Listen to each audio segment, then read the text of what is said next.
The Sony shared Spider-Man universe without any Spider-Man continues to be one of the more perplexing ideas I've ever even considered in movie history. Yes, let's make a Spider-Man universe with no Spider-Man. Even after the enormous failure that was Morbius, not only on a commercial level, i.e. it lost money, but just on a creative level. Shockingly, Jared Leto went too weird with the weird character. Jared Leto would never do that. I didn't see Blade Runner 2099 or whatever that movie was. Such a good movie. Jared Leto absolutely sucked at that one. But Sony continued to forge ahead with this plan. We're going to be getting Madam Web next. Who's Madam Web? That's a good question. Not even a big character in comic books, not even really a prominent side character to Spider-Man, but we're going to get a Madam Web movie and things do not look good. The images finally came out. There's some teasers on this and it looks about as bad as you could have anticipated. And there's a great article on it and it's written pretty seriously. So I will try to take it seriously, at least some of the ideas and the conclusions that they come up with.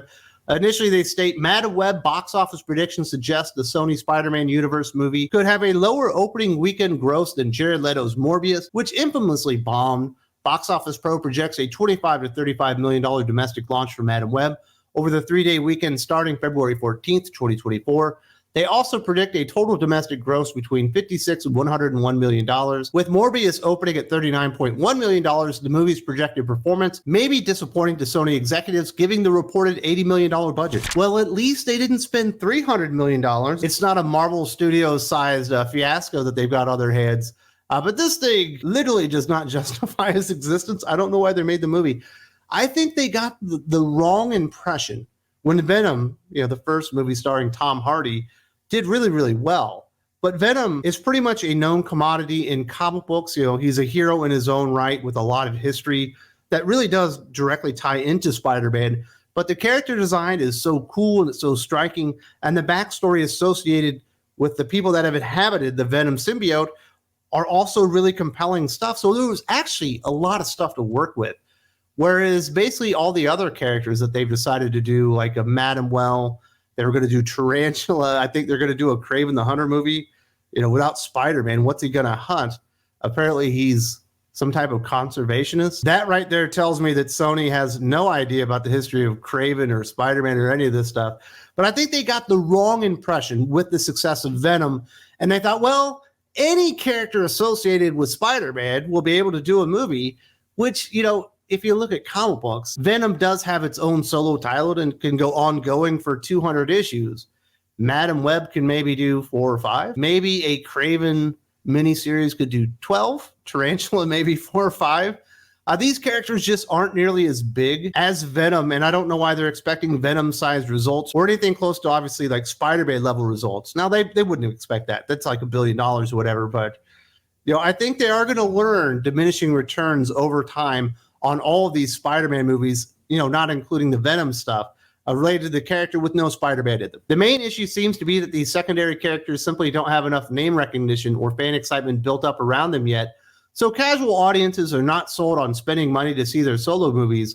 Sony needs these films to work to build a cohesive, successful shared universe that can rival Marvel and DC, but their strategy of starting with these characters in lead roles with hopes of slowly connecting them later appears flawed. I would say their strategy of making these movies to begin with appears flawed. Why are you doing a solo standalone Madam Web movie? Like, why are you making a Kraven movie with no protagonist attached to the book? I understand, Venom did start out as a villain, but became a hero over time. But these other characters just aren't like that. And I don't know why Sony or anybody with a couple of functioning brain cells would ever think that a shared Spider-Man universe with no Spider-Man could ever rival Marvel or DC or even Transformers or Universal Monsters or, the Monsterverse or anything like that. I understand, although it seems to be kind of fading out that the shared in-continuity universe, within movies is a concept that people would like to replicate because of the success of Marvel's phases 1 through 3 especially, but it's not really replicable by and large with most franchises out there because quite frankly there aren't a lot of franchises with that many heroes that have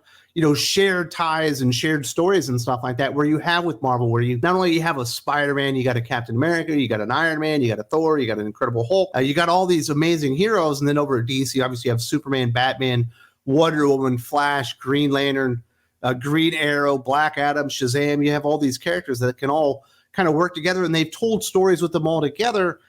Nobody's really told a comprehensive story featuring every Spider-Man adjacent character but Spider-Man, and I don't know why anyone ever thought this would work. I think the main issue is the idea to begin with was flawed, and I think that's why people weren't interested in Morbius. Yes, he's kind of a cool vampire, superhero, supervillain kind of character, and he's got some interesting stories, but not all that stuff's going to translate, and it's going to be really hard to translate without Spider-Man and some of the actual real protagonists to actually headline any of this stuff. Now, for those of you wondering about Madam Web, the movie we're talking about here, Cassandra Webb, known as Madam Web in Marvel Comics, first appeared in the 1980s as a blind clairvoyant mutant with psychic abilities and connections spanning the multiverse. She has served as a guide and mentor figure to Spider-Man. In the upcoming Sony film, Dakota Johnson portrays a young iteration of Webb without her disabilities. The plot finds her investigating her future after a life-threatening car accident leaves her with new powers to see events before they happen. Early ticket listings for the Norwegian ticketing firm FilmWeb indicate that the movie's runtime stands at 1 hour and 56 minutes. Man, there's a lot of messed up stuff in there, so it's going to be Madam Web, but it's not really going to be Madam Web. It's going to be an iteration of Madam Web that never even showed up in the comic books. So you don't have a foundational story to even work with.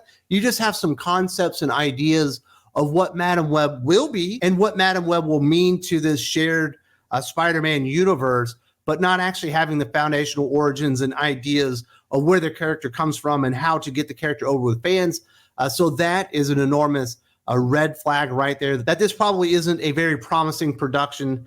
You've also got Dakota Johnson. Is that the lady from 50 Shades of Grey? Why are you hiring the lady from the weird bondage movie? Was Elizabeth Berkley from Showgirls not available or something? Like, can we not at least get somebody that has some capability to perhaps portray a character with superheroes that isn't stayed by a movie that had headlines about ladies masturbating in movie theaters associated with it?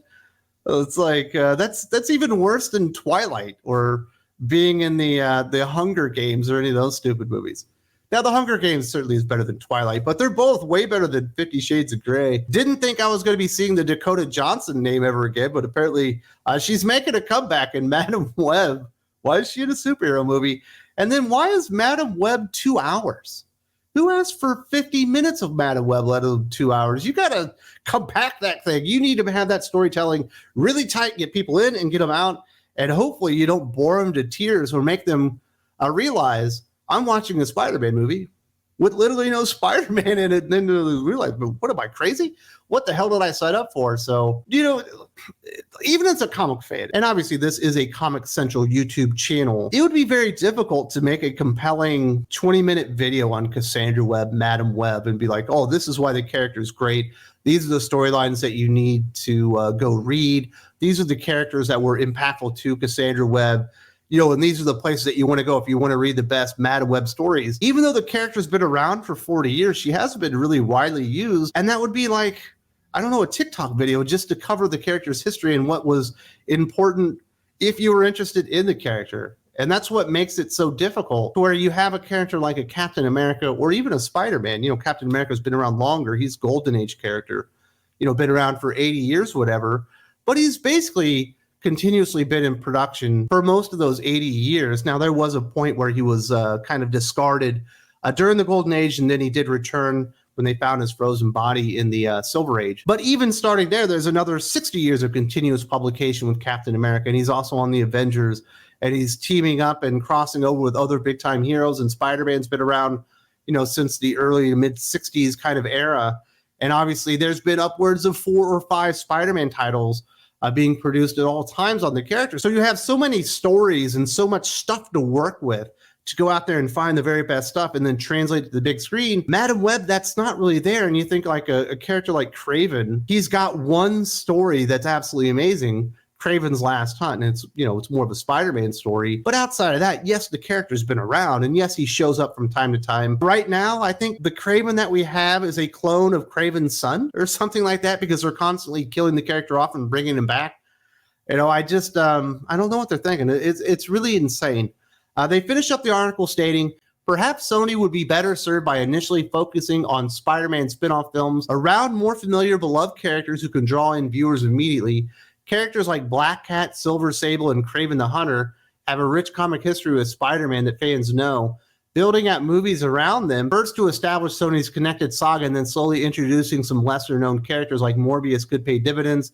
Rushing out a Madam Web origin film banking on audience attachment to a virtual unknown was always risky. And unfortunately for Sony, it looks set to backfire commercially. And like even the idea like, well, you got to do the more familiar characters. Well, you did the one that you would be able to do in a solo film that people would know and be, you know, kind of drawn to just because he looks cool. And obviously you had Tom Hardy associated with Venom. You know, Kraven the Hunter's not going to work even with the kid from Kick-Ass. I forget his name right now, and I feel like an idiot. Aaron Taylor Johnson, whatever. I remembered on time. You know, even with Aaron Taylor Johnson, who's not a big star, but, you know, he was in the Godzilla movie. He was Kick-Ass. He was in the MCU as Quicksilver or whatever.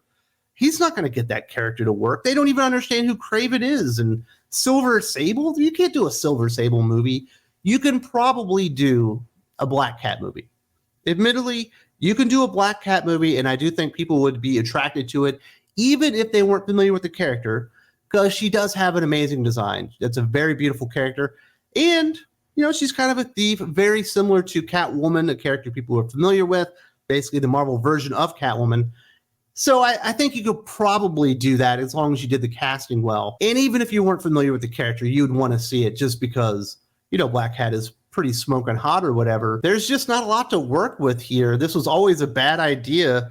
And they're just going to start losing money hand over fist now that they've gotten through Venom, because there just aren't enough characters that people are going to be caring about that are Spider-Man adjacent characters, but with no Spider-Man. What is it? The Ian Malcolm line from Jurassic Park? Eventually you will have dinosaurs at your dinosaur park.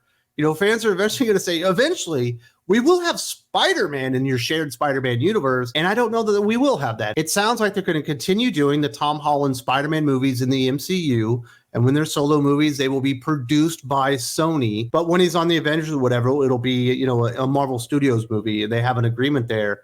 But until they bring Spider-Man back and put him in these movies, no one's going to care. And they're going to continue to lose money. And I'm not surprised that Madam Web looks like it's going to do worse than Morbius. Now, Morbius did have the second biggest drop-off in superhero movie history on its second week. I think it was like, oh man, was it 73%?